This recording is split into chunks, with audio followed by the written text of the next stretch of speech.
তো ID ten বিল্ডিংয়ের সাথে মহিলা সব দিন দুই তিনটা ক্লিক করে দেওয়া দেখেন তো কোন জায়গায় এটা কোন জায়গায় আপনি ঠিক আছে, এদিকে তাকা।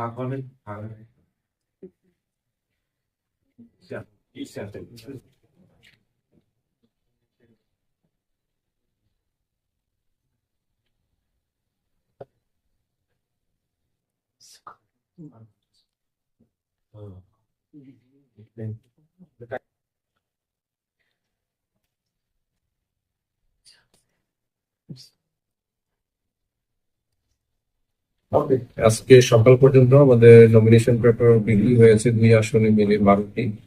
তার মধ্যে এ পর্যন্ত আমাদের 6টি নমিনেশন পেপার দাখিল হয়েছে। 1 আসনের জন্য 3টি দাখিল হয়েছে এবং 2 আসনেও 3টি দাখিল হয়েছে। বাদ বাকি আপনারা জানেন যে 5টা পর্যন্ত নমিনেশন পেপার দাখিল হয়েছে লাস্ট চূড়ান্ত সময়। আমরা অপেক্ষা করছি, আশা করছি বাদ বাকি হলো বাই দিস টাইমে হয়ে যাবে।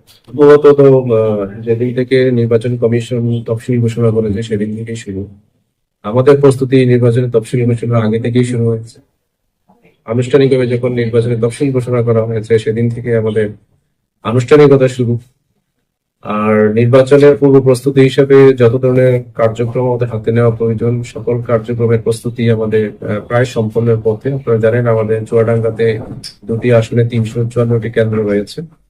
সেই কেন্দ্রগুলোতে যে কিছু ক্ষুদ্র মেরামতের কার্যক্রম ছিল এবং 10টি কেন্দ্রে যাবার রাস্তার মধ্যে একটু সমস্যা ছিল, সেটা মেরামতের প্রয়োজন ছিল, সেটাও আমরা ইতিমধ্যে করে ফেলেছি। এবং কেন্দ্রেরও ক্ষুদ্র মেরামতের কিছু প্রয়োজন ছিল। আমাদের এখানে 354টার মধ্যেই 354টি স্থায়ী কেন্দ্র, কোনোটি অস্থায়ী কেন্দ্র নেই। ফলে আমরা ওই দিক দিয়ে প্রস্তুত আছি। আমাদের ইতিমধ্যে প্রিজাইডিং, সহকারী প্রিজাইডিং, পোলিং অফিসারেরও প্যানেল তৈরি হয়ে গেছে।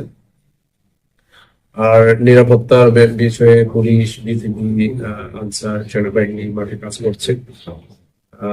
আশা করি ইনশাল্লাহ সকলের সহযোগিতায় আমরা ভালো নির্বাচন জাতীয় দিতে পারবো।